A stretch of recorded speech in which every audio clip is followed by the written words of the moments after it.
Estamos atravesando la celebración del 25 de mayo, de la Revolución de Mayo, que es un acto patrio para la Argentina, más allá de la cuestión política que en estos días con la efervescencia de las elecciones terminan generando actos en distintos lados, el Te Deum tradicional.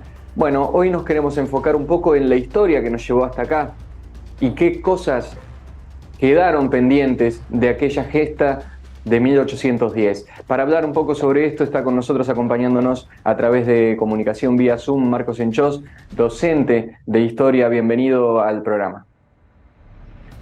Alejo, buenos días a toda la audiencia. Bueno, una gran oportunidad para volver a conmemorar una fecha que siempre genera discusiones, debates historiográficos y lógicamente cuando también se quiera hacer alguna traspolación a hechos actuales o a tiempos presentes, también es un buen momento para tener en cuenta aquellos hechos históricos.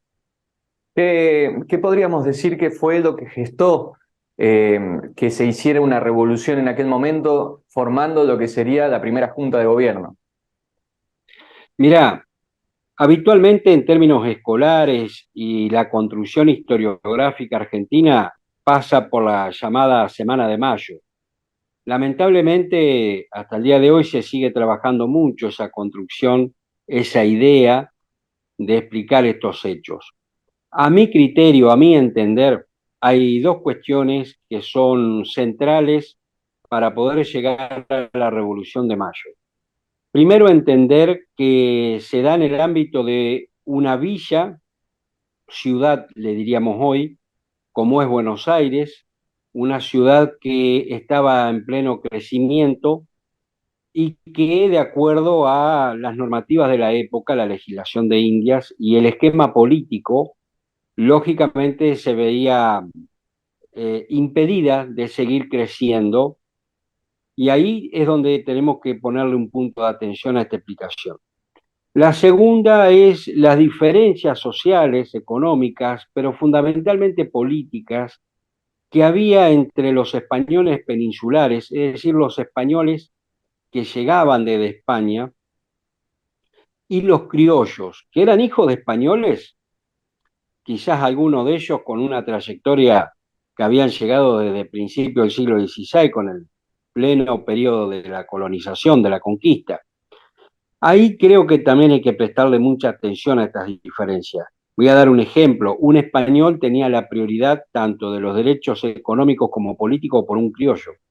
Un español que llegaba el mes anterior tenía el derecho a ocupar un cargo, mientras que quedaba relegado un criollo que quizás hacía 200 años que vivía en una determinada región y solo por ser la condición de criollo quedaba relegado. Es decir, que hay un distanciamiento entre la mirada política y económica de quienes se veían muy beneficiados y quienes pretendían acceder a ese beneficio porque se consideraban con derechos, pero no lo lograban. Ahí tenemos una segunda cuestión. Creo entonces, Alejo, que esta combinación entre una villa, ciudad, que tiene muchas pretensiones de crecer, que ya se presentaba como cosmopolita, digamos, un puerto que negociaba tanto en forma legal como en forma ilegal, pero con la llegada de ingleses, franceses, holandeses, portugueses, es decir, que manejaba una relación política y comercial muy distinta al resto del territorio llamado Virreinato del Río de la Plata. Y esta gran diferencia. Entonces creo que el hecho del apresamiento de Fernando VII, rey de España, por parte de Napoleón, ya desde 1808, no hizo otra cosa que, llegado mayo, hacia 1810, eh, rebalsar a ese vaso de las necesidades y de las pretensiones que tenía un sector de esa comunidad de la villa de Buenos Aires. A partir de ahí, entender que es un hecho concreto de Ciudad Buenos Aires, en donde luego se toman distintas medidas políticas y militares para avanzar sobre el resto del territorio. Pero fundamentalmente, Alejo, creo que ahí están las dos cuestiones centrales del por qué se llegó a la Revolución de Mayo. Fíjate vos que estoy hablando de la legitimidad del poder, legitimidad que tiene que ver cuando vos lo trasladás en el tiempo, más allá que los actores no son lo mismo, las representaciones de poder no siempre son las mismas, pero cuán importante es la legitimidad en el poder. No solo la legitimidad en términos de la legalidad del acceso al poder, porque la vieja legislación de India establecía elementos jurídicos, políticos, para organizarse los vasallos, porque todavía no se llamaban ciudadanos, bajo la figura de junta. Por eso esta confusión de que cuando se arma la junta se jura en honor del rey, dado de esa manera ya, que se pudieran organizar los vecinos bajo esa figura ante determinadas ocasiones. Pero yo digo legitimidad en términos del apoyo. Cuando se pierde el apoyo, cuando ese ciudadano deja de percibir que quienes lo conducen lo están haciendo apropiadamente o dentro del esquema económico, político en el cual está viviendo, es contenido. Ahí donde yo digo que siempre sirve la Revolución de Mayo un poco para analizar distintos momentos. Cuando el ciudadano no está conforme, el ciudadano no está satisfecho, genera movimiento en sus bases. Y muchas veces, como ha ocurrido en otros tramos de nuestra historia, genera cambios profundos y no solo de figuras políticas. En ese sentido siempre sirve para traerlo al presente. Uno Profesor, observa hoy, sí. antes de que pasemos al presente, eh, convengamos que en aquel entonces el ciudadano de aquel momento no tenía tanta injerencia en la vida política, sino que era más bien una toma de decisiones dentro de lo que era el cabildo en su momento, que ni siquiera era abierto, justamente por eso se terminó siendo un cabildo abierto. Es decir, que las decisiones las tomaban más que nada aquellas personas que ya tenían determinado poder y tenían determinada legitimidad. Y a la vez no tenemos que olvidarnos que nuestra región era puja no solamente de España, sino también que habían intereses de Reino Unido que estaba en guerra ya con Francia. Teníamos también a los portugueses que estaban constantemente en la orilla de la banda oriental, en puja.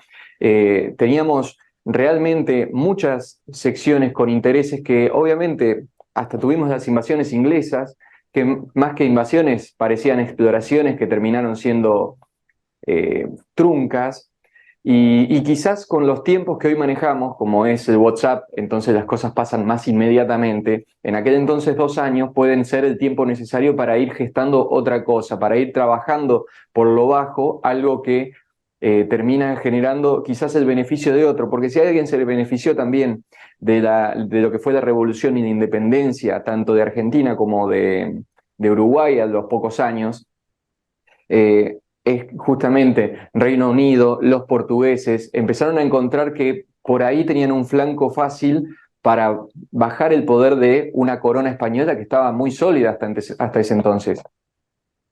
Mirá, vos hiciste un paneo de la situación internacional dentro del Río de la Plata, que es tal como vos lo planteás, Inglaterra está en guerra tanto con Francia como con España en ese momento, y por momento Inglaterra prevalece determinados intereses de armisticios, de amistad con España, pero por otro lado en las colonias españolas jugaba al revés, potenciaba a los grupos de criollos para que se pudieran independizar. Es decir, que siempre jugaba, al igual que hoy, en doble tándem.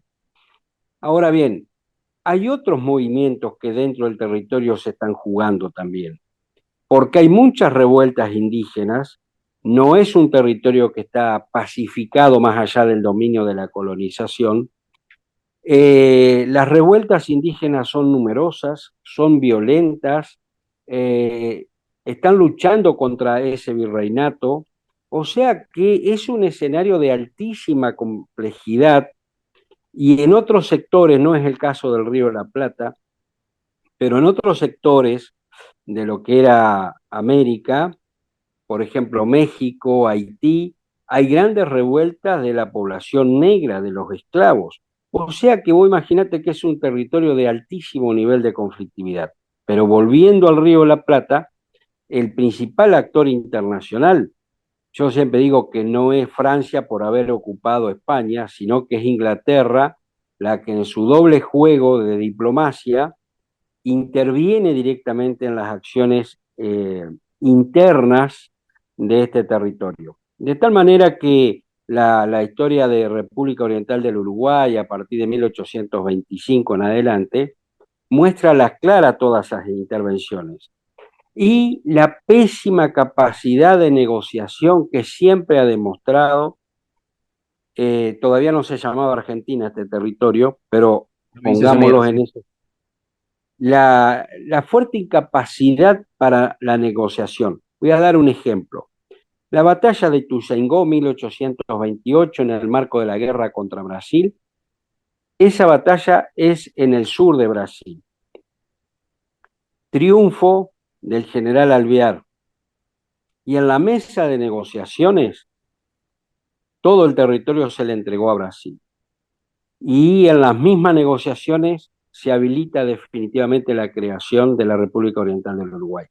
Esto también, Alejo, cuando uno lo mira a la distancia y lo podemos mirar desde hoy, siempre esto de la falta de noción de la geopolítica que han tenido los sectores políticos en Argentina, salvo excepciones con algunas situaciones muy puntuales. Uno podría pensar quizás en la primera presidencia de Irigoyen, sosteniéndose fuerte en su neutralidad en el marco de la Primera Guerra Mundial y fuertemente enfrentado con el presidente norteamericano cuando pretende formar la Liga de las Naciones, que después va a ser las Naciones Unidas. Yo siempre digo que ahí Irigoyen tuvo la habilidad, la certeza, la visión de ver que en realidad ese tipo de organismo paraestatal no era otra cosa que otro sentido de dominación, tal como existe hasta el día de hoy, porque si hay un organismo que no es igualitario entre los estados, son las Naciones Unidas. Porque si en el marco de tantos países que se juntan a discutir, solamente 7 después toman la decisión, evidentemente algo está mal. De igual manera, volvemos siempre al mismo punto. No sirve explicar con las ideologías actuales un problema del pasado. No se puede hacer un ejercicio contrafactual. Es decir, ¿qué hubiera pasado si? No tiene sentido ese tipo de explicación. Pero sí podemos ver cómo jugaron los grupos sociales, los sectores de poder y cómo se construyeron a partir de ahí tantas otras vinculadas a distintas regiones. Voy a dar un último ejemplo en este sentido, Alejo. Nosotros hace muchos años batallábamos con ponerlo a Güemes en un lugar que realmente se merecía. Lo ha podido lograr, se ha convertido ya en un claro referente de todo ese periodo. Sin embargo, un sector importante de la aristocracia de Salta es el mismo que lo termina matando. Entonces, volvemos a las peleas intestinas y cuando hablamos actualmente de las grietas políticas en Argentina y antes que existiera Argentina, siempre han estado presentes, lo cual también nuevamente nos marca un nuevo punto para tener en cuenta hoy, Alejo. Llevamos un poco más de 200 años de la Revolución de Mayo y seguimos mostrando incapacidad de un diálogo político, de un diálogo social, de un diálogo económico que nos permita encontrar una síntesis que a su vez permita poner en crecimiento el país. Pero cuando digo crecimiento no lo digo en términos de números económicos, financieros, Sí, sí. porque duele, Prosperidad y duele, desarrollo social también, cultural.